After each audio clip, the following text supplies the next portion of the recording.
Salut à tous, bienvenue pour ce deuxième stream. Ça fait toujours autant plaisir de vous voir, enfin de vous parler plutôt, ce que je vous vois pas. Ah si, ça fonctionne, super. Alors, déjà, petit effet spécial pour vous. Attention, vous allez être bluffé, parce qu'au stream dernier, on m'a dit tu devrais profiter du fond vert. Alors attention, en avant-première, je vous fais une petite démonstration. Boum! C'est assez bluffant. Voilà. Bon, j'espère que vous êtes impressionnés. Il y a les moyens. Sur le stream de Manu n'attend plus. Alors, est-ce que vous voyez la photo? Je suis pas le seul à la voir, hein, la photo derrière. Ah oui, c'est bon, ça fonctionne. Bon, bref, alors, super, salut Manu. Salut Jando, comment ça va? Ça fait plaisir. T'as changé de pull. Oui, ouais, j'ai plusieurs pulls. Bon alors, au programme du stream de ce soir, ça va être de vous parler un petit peu de la Californie. En fait, on va continuer en suivant un peu les épisodes qui sont sortis sur YouTube. Donc ça va être l'épisode numéro 2, donc un peu la côte pacifique, la fameuse Highway 1. Et donc toujours l'idée, c'est de vous parler un petit peu de ce qui se passe en coulisses, comment je m'organise, ce qui se passe aussi dans ma tête, parce que là c'est un peu le début du road trip. Donc il y a pas mal de choses qui vont traverser ma tête, pas mal de sentiments différents, donc ça peut être toujours intéressant. Et puis je vais vous parler un tout petit peu aussi du matériel vidéo parce que j'ai beaucoup de questions à ce sujet. Donc, et la dernière chose, c'est comme au stream précédent, c'est de répondre à vos questions, parce que j'ai toujours beaucoup de questions sur Instagram notamment. Donc n'hésitez pas à les poser et j'y répondrai. Et pareil, hein, si vous voulez interagir au fur et à mesure, faut pas hésiter. Incroyables effets spéciaux. Ouais, c'est assez fou. Moi-même, je suis bluffé. Je m'en remets pas. Bon, par contre, il n'y a qu'une seule photo. Faut pas exagérer. On verra pour la suite après, hein, sur les prochains. Alors, on s'en était arrêté au précédent stream à Oxnard. Alors, je vais faire passer, hop, boum, transition. On se retrouve sur Google Earth, c'est Hollywood. Donc, on était parti de Los Angeles, finalement, pour arriver à Ventura, où j'ai crevé dès le premier jour. Voilà, ce qui met bien en confiance. Salut, Esquive. Attendez, je vais bouger le chat. Tac. Voilà. Donc, voilà, j'avais crevé, je vous avais déjà expliqué. Donc, ça a été réparé. Et je suis finalement reparti. J'ai finalement repris la route. Un petit peu la boule au ventre parce que j'avais peur de recrever. Je me suis dit, si je crève la première journée, c'est vraiment pas gagné. Parce que j'ai fait 90 bornes, il y a à peu près 10 000 km à faire. Je suis pas arrivé, quoi. Donc, c'est pas grave, je repars en étant hyper prudent au niveau de la route. En fait, je passe mon temps à scruter ce qui se passe sur la route pour éviter de me repayer un clou comme la dernière fois. Donc la deuxième étape, ça va être d'aller à Santa Barbara. Santa Barbara qui est juste ici. Donc c'est une toute petite étape, hein, on était à Ventura. C'est 50 bornes, c'est l'histoire de se rassurer un petit peu. C'est le début du voyage, hein, je vous rappelle. Donc pas encore hyper confiant, pas beaucoup d'automatisme. C'est un peu l'inconnu, c'est l'aventure. Donc Santa Barbara, c'est plutôt chouette, je vais en dire deux mots. Donc ça se trouve ici. C'est une ville qui m'a beaucoup plu, donc assez connue, hein. En fait, Santa Barbara, on la connaît tous un peu de nom. C'est voilà, ça m'a plu parce que c'est un peu cette tête-là au niveau architectural, c'est assez chouette. En fait, c'est une architecture qui découle des Espagnols qui sont arrivés en fait en premier ici. Donc il y avait des missionnaires et des militaires qui ont débarqué vers le XVIIIe siècle, le début du XVIIIe siècle. Et du coup, voilà, on continue à avoir un petit peu des habitations dans ce style. C'est pas en blanc, c'est chouette. Bon, ça a été rénové depuis, mais quand même. Et la deuxième chose qui est extraordinaire à Santa Barbara, c'est le climat. En fait, c'est la ville la ville la plus douce en termes de climat des États-Unis, hors Hawaï. Hein. C'est Hawaï en premier. Donc ça, c'est assez formidable. En fait, il fait beau toute l'année, il fait doux toute l'année, il fait pas trop chaud l'été et pas trop froid l'hiver. Ça, c'est grâce en fait au vent. Il y a un vent constant d'ouest qui vient de la mer et qui rafraîchit qui vient de l'océan, qui rafraîchit grâce à l'océan l'été et l'hiver qui fait office de chauffage. Donc c'est assez paradisiaque. Je regarde si je vous ai pas préparé une petite vidéo de Santa Barbara. Non. Je vous montrerai ça plus tard. Donc voilà. Néanmoins, j'arrive. Moi, mon objectif, c'était de camper au début. Je me pointe. Il n'y avait qu'un seul endroit. En fait, c'était des espaces réservés aux camping-cars. Donc ça, il y en a beaucoup. C'est ce qu'ils appellent des RV parks. C'est des zones réservées aux camping-cars. Mais bon, parfois, tu peux quand même t'y mettre si tu as une tente. Donc là, ils n'ont pas voulu.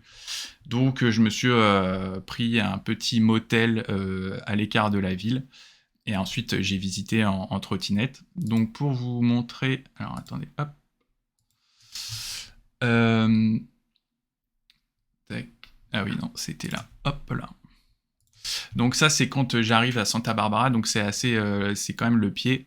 C'est un peu comme on se l'imagine. Il y a les palmiers, il fait beau. Bon, là, j'ai quand même...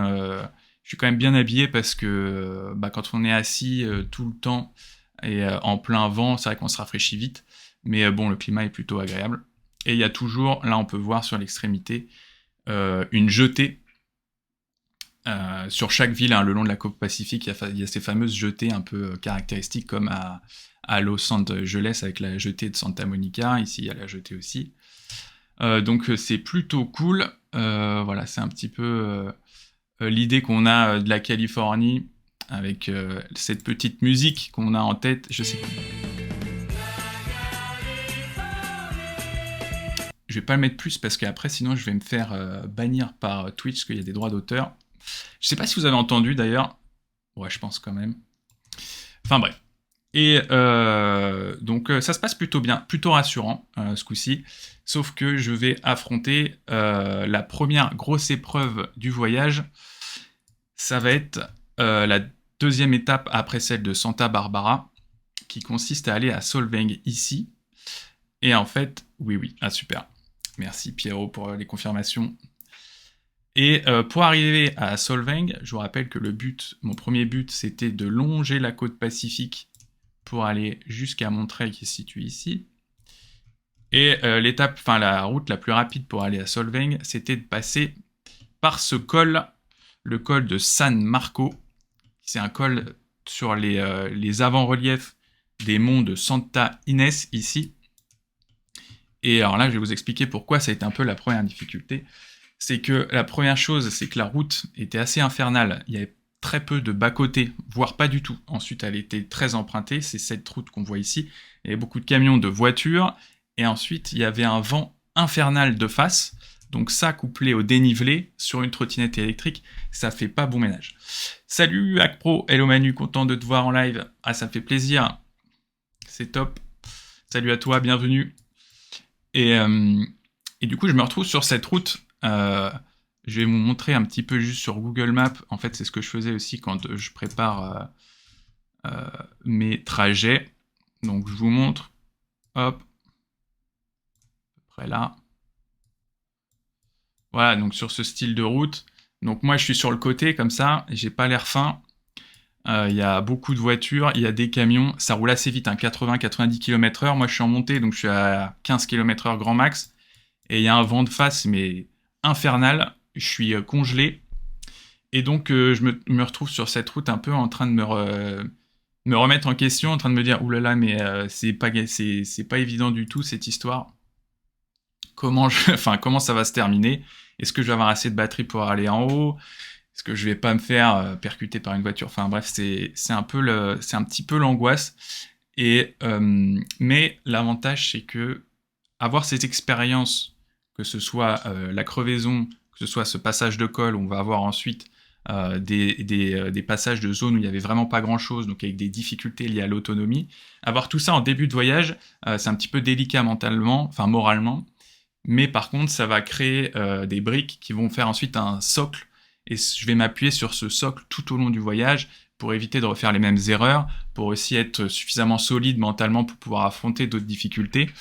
Donc au final, c'est pas plus mal. Là, j'ai quand même beaucoup de motivation, c'est le début, donc j'arrive à encaisser un peu ce qui se passe. Mais bon, voilà, il y a toujours un petit moment de doute où on se dit, oulala, est-ce que c'est vraiment une bonne idée? Pourquoi je fais ça? Bonsoir Pepperoni, salut Pergus, et bonsoir le chat, salut, bienvenue. Et donc j'arrive finalement en haut du col, frigorifié, et je repars et je redescends.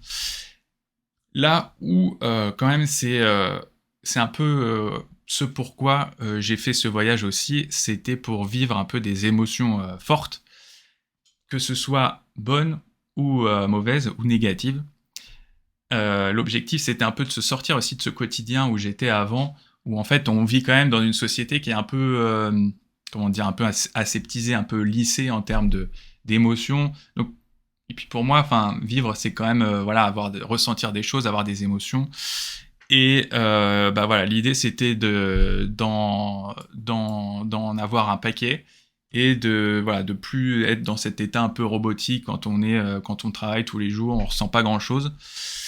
Et bah voilà, là c'était des émotions pas forcément super, hein, c'était assez négatif, mais le gros avantage, c'est que par la suite, tout ce qui va être plutôt positif, plutôt heureux, et ben en fait ça va être complètement décuplé, et ça c'est génial quoi. Le moindre moment un peu de bonheur, et ben en fait il va être complètement exagéré, et ça c'est formidable.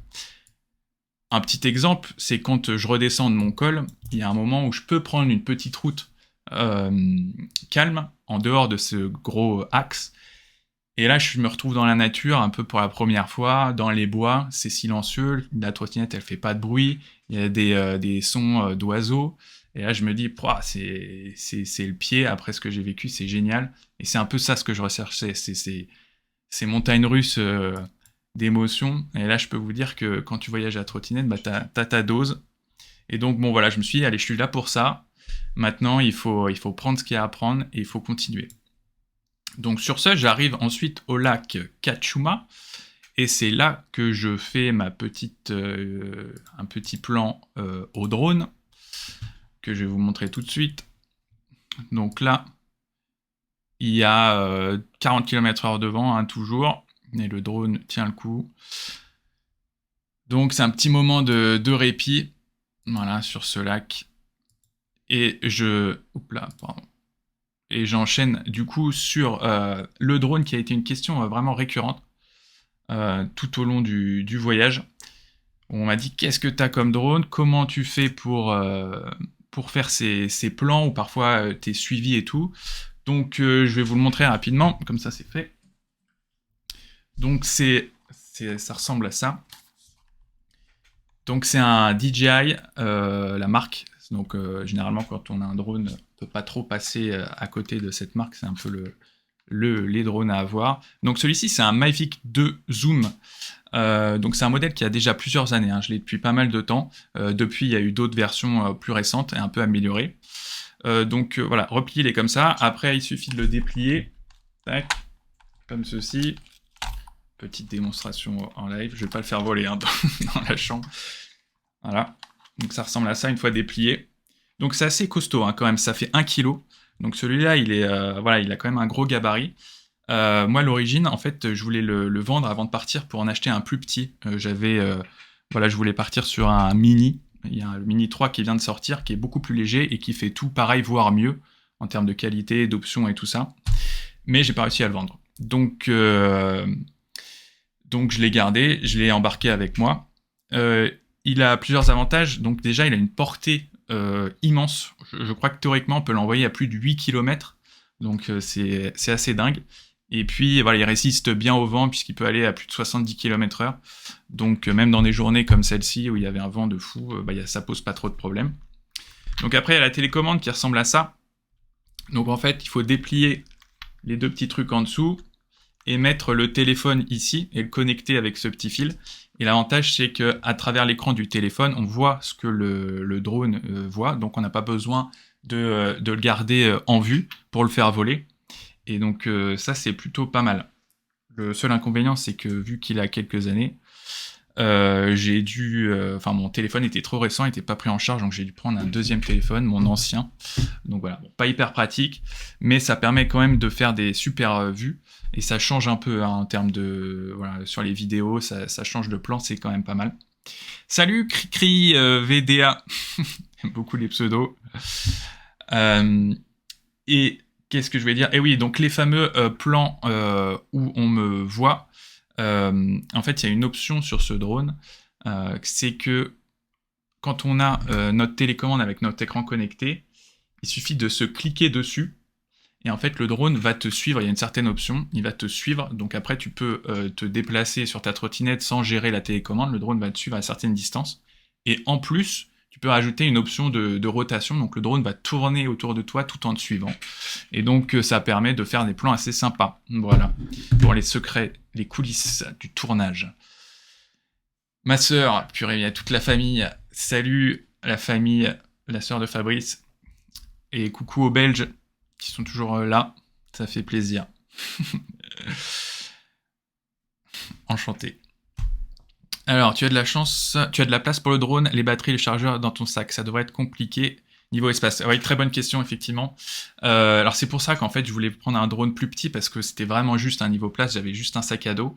Donc, prendre un drone de cette taille-là, c'est un gros sacrifice. Mais que bon, j'avais pas trop le choix. Et effectivement, il faut penser à tout ce qui est à côté. Donc, il y a le chargeur. Bon, moi, j'ai pris qu'une seule batterie parce que voilà, j'avais vraiment un souci de place. Il y a la télécommande, il y a le deuxième téléphone dans mon cas. Donc, c'est vrai que ça fait vite beaucoup. Mais oui, j'ai trouvé de la place. Donc après, voilà, j'ai sacrifié d'autres trucs. J'avais très peu de vêtements. J'avais juste 3 t-shirts, 3 caleçons, un short et un pantalon et une veste, et puis c'est tout quoi. Et le reste, c'était de l'électronique. Bon, bah, je vais continuer vite fait sur l'électronique pendant qu'on y est, comme ça c'est fait. Une fois que j'avais fait mes plans en drone, j'avais aussi une caméra. Donc pour les vidéos, j'utilisais une GoPro. Donc c'est la 9 sur laquelle j'ai ajouté ce petit module. Je me souviens plus comment il s'appelle. Il a l'avantage en fait d'avoir un micro un petit peu mieux que la GoPro classique. Donc quand il y a du vent, c'est un peu de meilleure qualité. Donc voilà, c'est le module GoPro, ça coûte 80 € en plus. C'est pas mal, j'en suis vraiment satisfait de cette GoPro, parce que les plans, ils sont très très stables.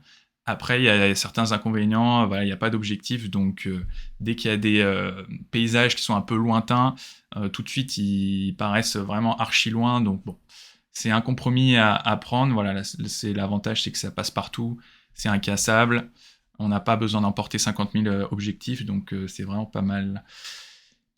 Alors, combien d'autonomie a un petit drone comme ça? Bonne question. C'est vrai que à l'origine, un drone comme ça, donc qui est plutôt costaud, hein, c'est 30 minutes, voilà, en théorie. C'est assez optimiste. Moi, il avait quelques années et la batterie vraiment a pris un coup hein, depuis quelques temps. Donc j'étais plutôt aux alentours de 15 minutes. Voilà, 15 minutes. Après, il fallait que je recharge complètement. Donc, mais bon, ça suffit, 15 minutes, ça suffit pour faire un beau plan, enfin plusieurs plans. Et pour la journée, c'est déjà pas mal. Mais théoriquement, c'est un modèle où il faut une licence. Non. Alors, attends, hein, et les images d'une GoPro sont vraiment magnifiques. Ouais. Alors, pour en revenir au drone, alors je sais plus exactement comment ça se passe. Il me semble qu'il faut une licence quand tu veux l'utiliser de manière professionnelle. Donc, si tu veux, voilà. Après, sinon, normalement, il y a pas besoin. Ah, si, peut-être, ouais. Si, peut-être, effectivement, il y a peut-être besoin d'une licence. Bon, je sais pas, faudrait que je me renseigne, je me souviens plus. Après, voilà, il faut savoir qu'il y a des zones à respecter. C'est très important. On peut pas en faire partout. Il y a des réglementations là-dessus. Donc, à chaque fois que je faisais mon drone, je me renseignais notamment sur l'État, sur la législation et sur le lieu aussi. S'il y a un aéroport à proximité, donc ça, il va tout de suite le savoir automatiquement.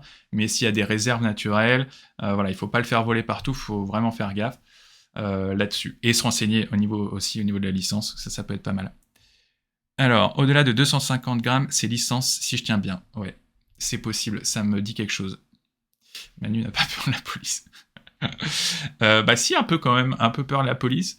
C'est pour ça que j'essaye de rester un peu discret. Pareil sur le drone, hein, quand il y avait des gens ou des... Si c'était un lieu vraiment touristique, j'évitais de l'envoyer pour pas trop déranger, parce que ça fait quand même un bon petit bruit. Voilà, donc la GoPro, c'était bon. Et ensuite, pour ce qui est des montages et du stockage, alors j'utilisais un iPad qui est ici, donc c'est un iPad mini. Il est vraiment pratique parce qu'il a un petit gabarit. Et ça me permettait de faire les montages sur un logiciel qui s'appelle LumaFusion. Ça coûte 30 euros. Et ça marche vraiment bien, c'est très simple, c'est très facile à comprendre. Et puis après, je stockais toutes mes vidéos sur 2 disques durs, donc comme ça. En fait, il y en a un qui servait de backup pour l'autre. En cas de pépin, s'il y en a un qui se casse, moi j'en avais un autre, parce que sinon je perdais tout. Ouais, montage sur iPad. Mais en fait, ça se fait vraiment bien. Hein. Donc j'avais un petit stylet. Donc même si c'est un petit écran, tu vois, avec le stylet, en fait, c'était le logiciel du LumaFusion est vraiment fait pour ça. Et ça marche vraiment bien. Après, si tu veux faire du montage poussé en jouant avec la colorimétrie et tout, tu vas peut-être un peu avoir des limitations là-dessus. Mais pour un montage basique comme je fais, ça suffit largement. Voilà, et ensuite, voilà, donc je stockais sur un disque dur, donc ça me permettait d'être safe là-dessus.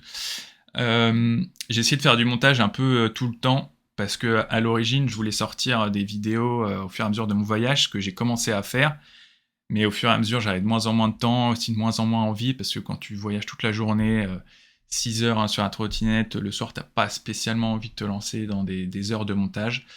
Et donc, au fur et à mesure, j'ai un peu lâché. Et si c'était à refaire, je tenterais pas de faire du montage en direct, je prendrais pas d'iPad. Par contre, je prendrais les disques durs pour stocker et je ferai tous les montages en revenant du voyage. C'est quand même mieux, t'as plus de temps et voilà. Et puis ça permet aussi d'être un peu plus tranquille pendant le voyage. Donc voilà, bon, si vous avez des questions, hein, n'hésitez pas non plus sur le matos et sur les montages. Je vous répondrai avec plaisir. Donc je me retrouve... Alors tu faisais beaucoup de pauses. Tu roulais combien de jours par semaine environ, s'il te plaît? Bah, je roulais non-stop tous les jours. Il y a que de temps en temps où il y avait vraiment des lieux sympas, ou alors je voulais me reposer, ou parfois je restais un jour de plus sur place. Mais sinon, j'avançais non-stop. Voilà. Puis les pauses, bah après dans la journée, je faisais beaucoup de pauses, hein, parce que voilà, j'étais pas non plus pressé, j'avais pas un gros rythme. Donc je faisais des pauses à peu près toutes les 1 heure. Voilà, je faisais voilà, à peu près. Donc ouais, j'avais quand même un bon rythme et je faisais à peu près... au début, j'avais une moyenne de 75-80 km par jour, et puis au fur et à mesure, ça a augmenté jusqu'à 90 km par jour en moyenne à peu près. Et à la fin du voyage, c'est un peu redescendu, voilà. Parce que j'étais un peu en avance. Euh, donc, on se retrouve sur mon lac, Kachuma, où ensuite j'ai continué jusqu'à Solvang. Donc Solvang, c'était l'étape du jour qui s'est située ici.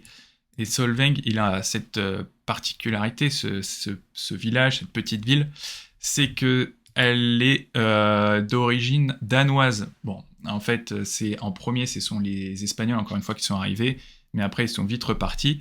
Et tu as toute une communauté danoise qui est venue.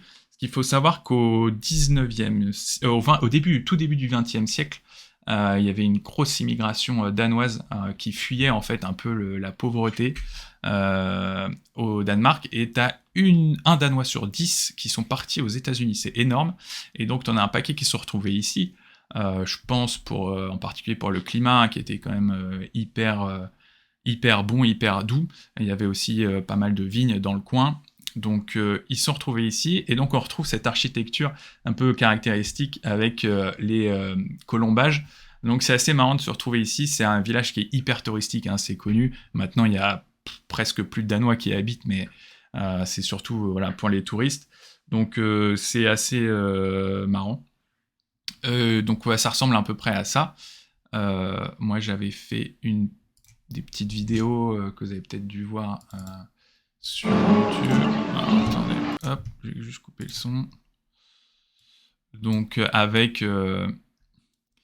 ils ont remis les moulins un peu caractéristiques, c'est sympa. Voilà, c'est un peu étonnant de se retrouver ici en plein milieu de la Californie. Mais bon, c'est quand même un coin à voir que je conseille. Alors, on enchaîne ensuite sur enfin voilà, on continue hein, l'étape, hein, toujours en direction du nord. Et après Solvang, je me retrouve pour la première fois un petit peu dans la Pampa. Et je suis content parce que c'était un peu ce que je m'imaginais. Attendez, je vous montre. Donc là, c'est le fameux plan en drone, hein, quand il me suit. En fait, je me clique dessus et après, je le fais tourner autour. Et après, il me suit. Alors attendez, hop là. Voilà. Et donc là, je me retrouve un peu dans la pampa. Et c'est vrai que quand j'avais organisé le voyage, je m'imaginais un peu ça. C'était un petit peu le rêve. C'était pardon. C'était de se retrouver au beau milieu des États-Unis avec cette fameuse route avec la ligne jaune au milieu. Et puis se faire de temps en temps doubler par un pick-up, un vieux pick-up Ford. Voilà, bon, c'était un peu l'image que j'avais en tête.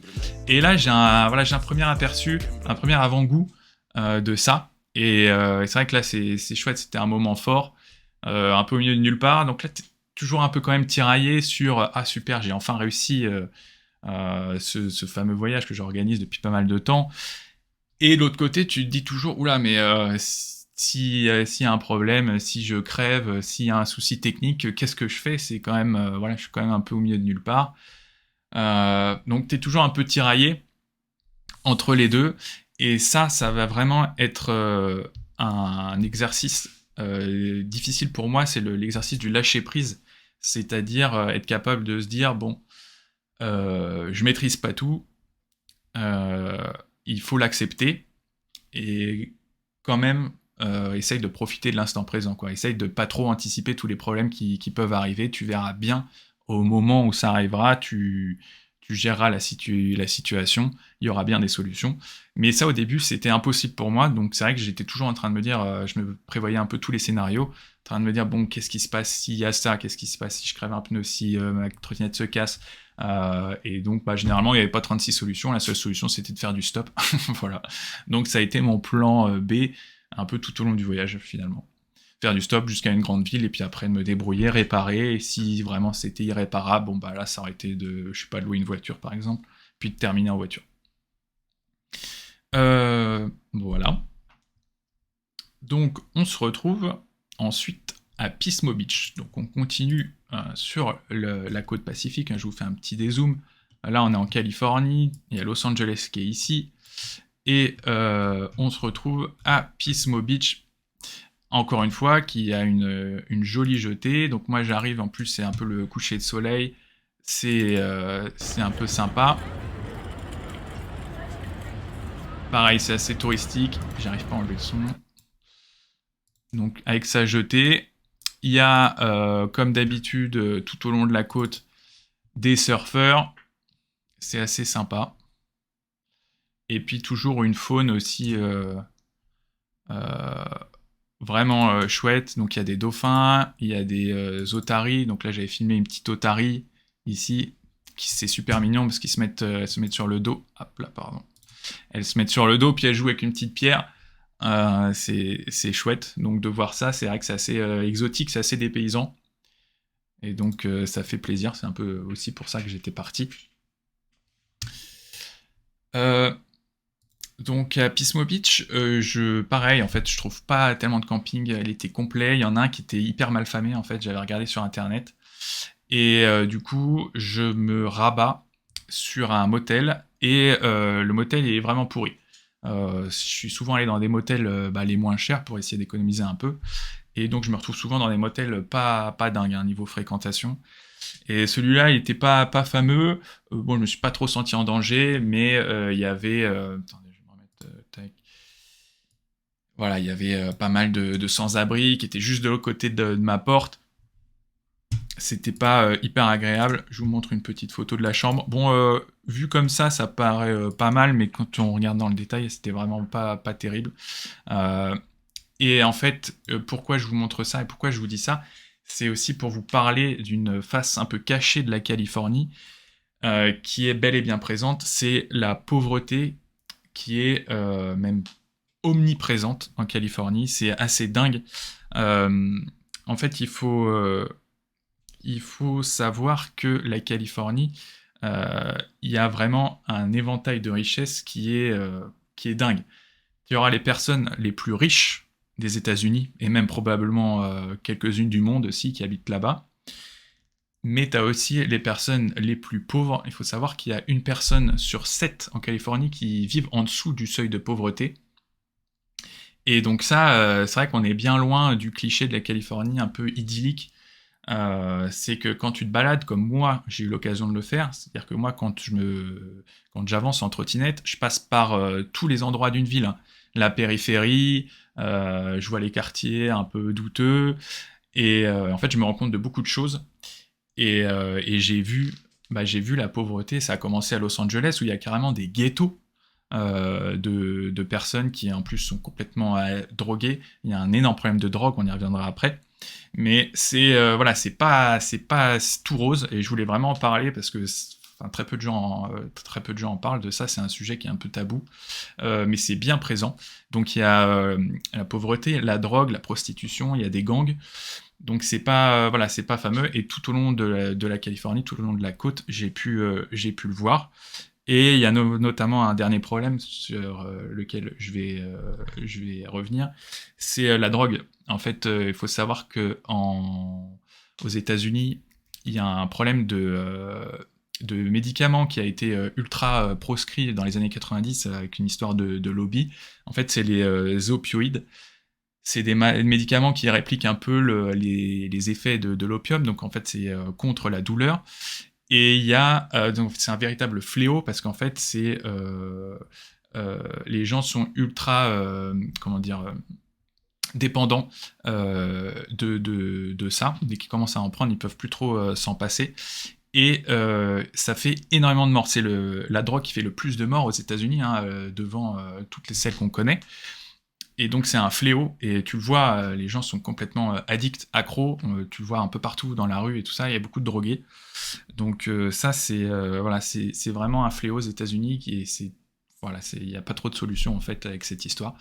Donc bon, je termine cette parenthèse pas très joyeuse, mais voilà, je voulais quand même, ça me tenait à cœur de vous le dire, parce que voilà, c'est pas tout beau, tout rose, et il faut être au courant d'un peu tout. Donc je reprends ma route, et on se retrouve l'étape suivante qui est à Morro Bay. Morro Bay, qui est ici. Hop, je l'ai perdu de vue. Morro Bay. Alors, Morro Bay, c'est assez sympa. Parce que donc c'est une baie naturelle qui est formée grâce à cette langue de sable ici. Et donc voilà, ça caractérise un peu le lieu, qui sert aussi de port naturel. Et il y a également ce fameux rocher, voilà, en 3D, qui est d'origine volcanique et qui accueille une quantité formidable d'oiseaux. Donc c'est une réserve naturelle, donc il y a pas mal de passionnés d'ornithologie qui s'y retrouvent. J'en ai d'ailleurs rencontré quelques-uns, c'était assez marrant. Donc je vais vous montrer quelques plans. Alors, du coup, on veut savoir, t'as rejoint un gang là-bas. Ouais, depuis, je fais partie d'un gang de Los Angeles, euh, avec un gros tatouage. Non, j'ai pas eu trop affaire au gang. C'est vrai que souvent on me dit, oh là là, mais enfin, bon, les Américains notamment, en fait, ils pensent que les villes sont ultra dangereuses, que tu te fais flinguer un peu à tous les coins de rue, dans les grandes villes comme Los Angeles, Chicago ou quoi. Et la vérité, c'est que bon, si tu restes dans ton coin, que tu fais pas de folie, que tu vas pas dans des zones un peu à risque la nuit, il se passe vraiment rien, hein. C'est comme toute ville. Euh, voilà. Ou alors, faut vraiment pas avoir de chance du tout. Alors, c'est clair que ça fait réfléchir en trottinette aux USA entre les armes et l'insécurité dès que tu n'as plus dans une zone aisée. Ouais, Rocher. Ah oui, non, je voulais répondre à la question. Oui, ça fait réfléchir.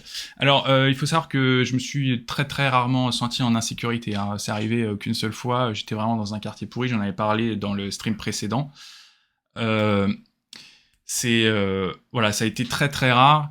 Moi, je faisais un peu gaffe, donc je sortais pas trop la nuit, je restais un peu dans mon coin, et puis la journée, bon bah je traçais, voilà. Donc effectivement, j'ai traversé, notamment aussi en Californie, pas mal de quartiers un peu, bon bah tu sens que c'est un peu douteux, mais ils vont pas te sauter dessus direct pour t'agresser quoi. Donc j'ai eu vraiment aucun problème, donc faut pas non plus que ça soit un frein et de se dire oh là là, il y a des gangs et tout, je vais pas y aller. Non non, c'est si on voyage un petit peu intelligemment, il y a vraiment très très peu de risques, donc faut pas hésiter.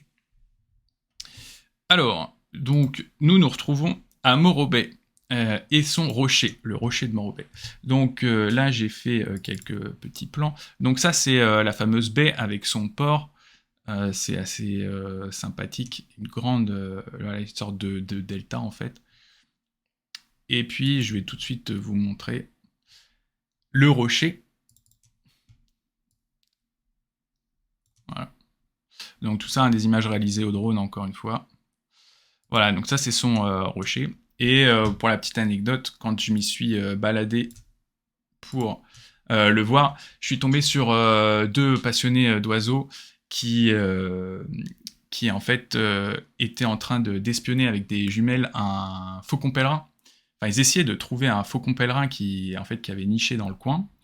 Et donc au final, j'ai commencé à discuter avec eux, puis je suis resté 2 heures pour essayer de voir ce fameux faucon pèlerin qui s'est jamais pointé. Et bon, ça c'est marrant, c'est assez américain en fait d'avoir une passion comme ça, et puis vraiment faire que ça, être défini par sa passion. Et puis eux, bah c'était les oiseaux, et en particulier faucon pèlerin, et c'était des retraités, ils passaient leur journée sur une chaise à côté du rocher pour voir leur faucon pèlerin. C'était assez sympa. Quel beau rocher. Salut Ino. Ouais, non, c'est assez marrant. Bon, voilà, c'est une petite particularité géologique du coin. Donc, maintenant, c'est les choses sérieuses qui commencent. Jusqu'à présent, c'était plutôt des petites étapes. Là, ensuite, on va attaquer du lourd. Et ça, dès le début du voyage, ça sera assez formateur. Alors, attendez. C'est toute cette partie-là de la côte qui va être extrêmement technique, puisqu'en fait, il y a très peu de zones où je peux recharger. Ça devient super sauvage. Je vous montre un peu la tronche de la route. Donc c'est une route qui est nichée, voilà, à flanc de montagne, et qui est voilà, sur le bord de l'océan Pacifique. C'est une route qui est super connue parce que les paysages sont vraiment magnifiques, hein. C'est super beau. Mais pour moi, en trottinette, bah, ça se corse sérieusement, parce que voilà, quand on regarde la tronche de la route, on voit qu'il n'y a pas trop d'habitation, même pas du tout. En plus, il y a beaucoup de dénivelé. Ça monte, ça descend un peu tout le temps. Et donc, pour l'autonomie d'une trottinette, c'est fatal. D'autant plus que j'ai fait la connaissance du fameux vent qui est présent tout le temps non-stop et qui est parfaitement face à ma direction. Et là, on parle de 30-40 km/h de vent. Donc c'est terrible. Donc moi, j'avais une autonomie qui était divisée par 2, tout simplement. Donc je pouvais faire environ 50 km. Et il y avait des endroits où il n'y avait rien sur 50 km. Donc ça allait poser un peu problème. Donc quand j'ai organisé la prochaine étape, j'avais pas un plan terrible. J'avais pas un... Alors, Silly, on comprend bien avec Google Earth. Ouais, c'est pas mal. Ouais, c'est mieux Google Earth, hein, parce qu'on voit un peu les reliefs et tout. C'est quand même pas mal. Donc, moi, je repars de Morobay, et cette fois-ci, qui est ici. Et le truc, c'est que je sais que c'est seulement à Ragged Point, qui est ici, où je pourrais recharger. Donc là, il y a 70 km. Et je sais très bien que en temps normal sur du plat, 70 km ça passe sans souci, sauf que là avec le vent et le dénivelé, ça allait être compliqué, mais bon j'avais pas le choix, donc en fait je me suis dit bon bah je me lance et puis on verra bien, advienne que pourra. Gilet jaune il prend bien le vent, ça fait un peu effet voile. Donc là concrètement j'ai regardé sur Google Maps, j'ai vu qu'il y avait 70 km, j'ai vu qu'à Ragged Point il y avait quelque chose. Comment j'ai vu? Bah en fait quand tu zoomes, tu vois qu'il y a des habitations. Voilà, donc ça c'est un peu ma stratégie. Là je me dis bon, il y a des habitations, il y a l'électricité, et ici il y a un hôtel. Sauf que voilà, je savais que l'hôtel il était complètement hors de prix, donc ça allait pas être trop une solution pour me loger. Voilà, c'est pour vous donner une ordre d'idée, c'est dans les 300 $ la nuit. Donc ça fait mal, surtout bon, en début de voyage, t'as pas envie de tout dépenser d'un coup. Donc je me lance. J'essaye de partir tôt pour pas avoir le vent tout de suite, parce que le vent il arrive aux alentours de 10-11 heures du matin. Et donc je pars motivé comme tout, sauf que j'arrive ici, donc bien avant Hagen Point, et en fait j'ai plus d'électricité, j'ai plus de jus. Donc il m'en reste un tout petit peu, je vois que ça fond à vue d'œil. La batterie, la trottinette se met en mode, économie d'énergie, donc en fait dès qu'il y a des coups de vent, bah, j'avance presque plus, il n'y a plus du tout de pêche. Donc je m'arrête un peu en désespoir de cause ici, donc c'est un parking qui est connu parce qu'en fait c'est un spot hyper prisé des éléphants de mer. Moi je savais pas, hein. Donc je m'arrête et je vais vous montrer un petit peu, c'est quand même assez marrant, les fameux éléphants de mer. Donc je me retrouve ici avec ma trottinette sans batterie. Euh, ah. Et voilà, c'est un spectacle assez cocasse. T'as tous les éléphants qui sont en train de prendre le soleil, faire bronzette. Ils se mettent d'ailleurs des petits coups de sable pour, je pense, se protéger. Et ouais, comme je vous disais dans la vidéo YouTube, c'est vrai qu'il y a il y a une petite odeur qui est assez forte. Et bon, je tombe sur quelqu'un qui a un énorme camping-car. Enfin, en fait, je vois cet énorme camping-car, je me dis, bon, c'est ma seule solution, je vais aller lui parler, et puis ça se trouve, il aura une prise parce qu'il faisait tourner le moteur. Donc, je vais le voir, je toque à sa porte, et le gars descend, et en fait, je tombe sur Mike. Vous vous souvenez peut-être de Mike, qui est ici, qui est là. Mike, très sympa, qui se baladait avec sa petite famille à bord de son énorme camping-car pour promouvoir son business qu'il avait créé. Il avait créé une petite entreprise. On se croirait à Nice au mois d'août. Ouais, Mike qui vend son programme de camping-car. Et tout à fait, effectivement, Lino. Donc il a une petite entreprise qui fournit en fait des lieux pour les golfeurs pour se loger en fait. Et les golfeurs qui ont un camping-car pour pouvoir se loger, mettre son camping-car. Et donc je lui dis voilà, je suis un peu embêté, je voyage à trottinette et j'ai plus de batterie.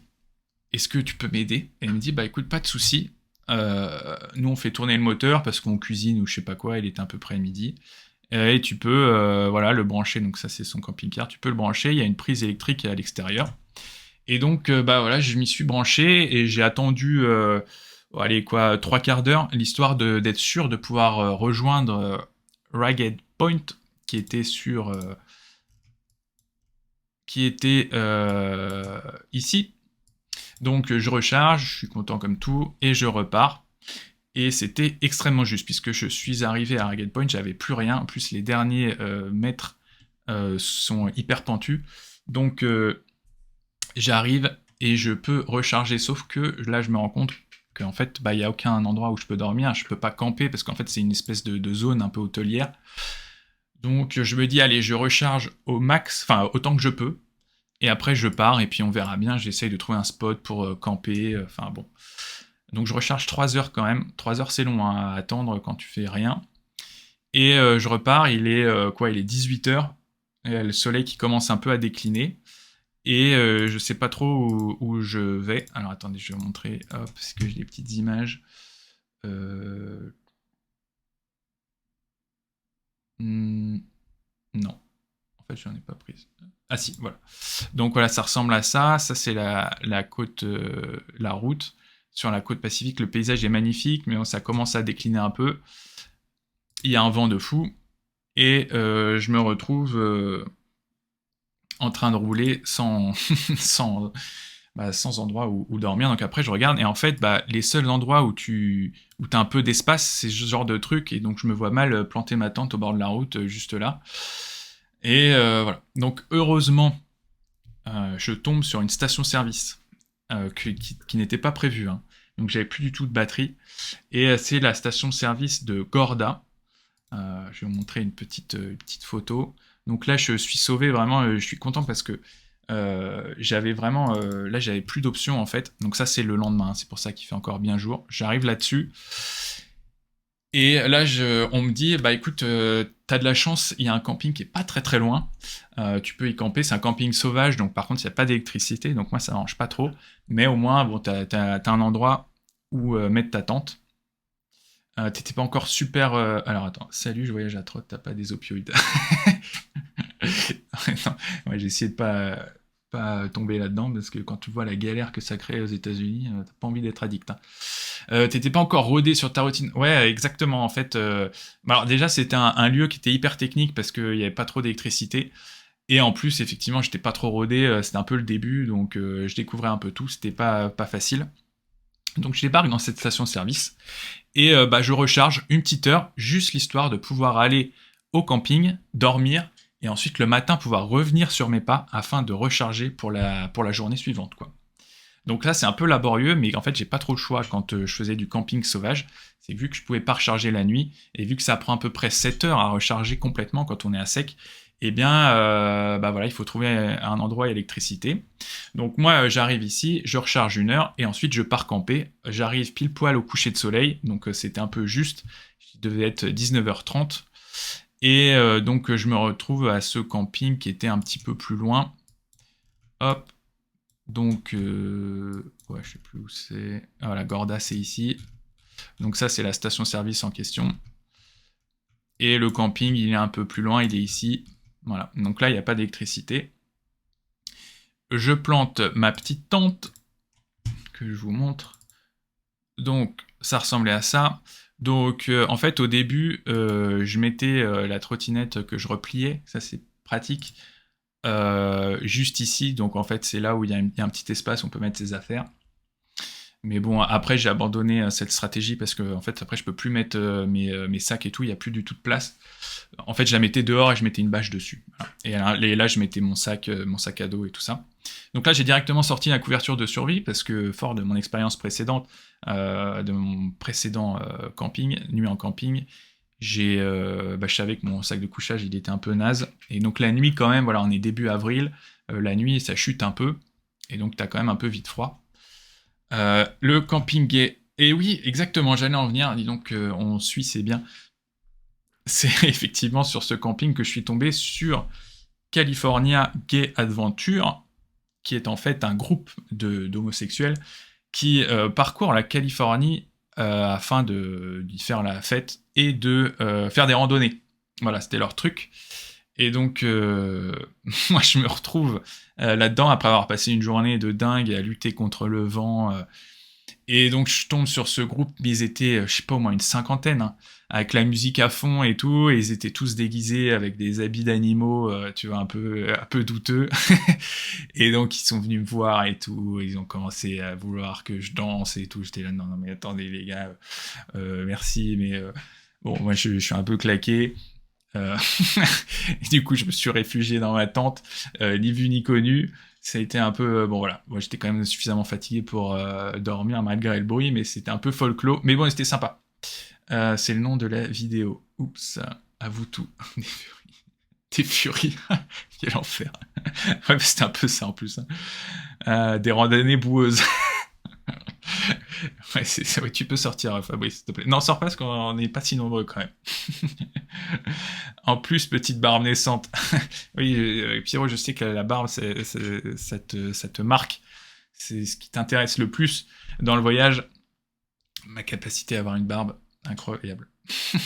Enfin bon, bref, c'était c'est quand même très sympa. Voilà, il n'y a pas eu de problème. D'ailleurs, je les ai retrouvés après le lendemain matin à la station-service parce qu'ils sont allés là-bas pour se doucher et tout. Donc moi, je passe la nuit et le lendemain, je sais que je dois recharger pendant un bon bout de temps parce que ma trottinette, elle a plus rien. Puis après, moi, je dois continuer mon périple. Hein. Je vais pas rester ici 50 ans. Du coup, je suis là que pour ça.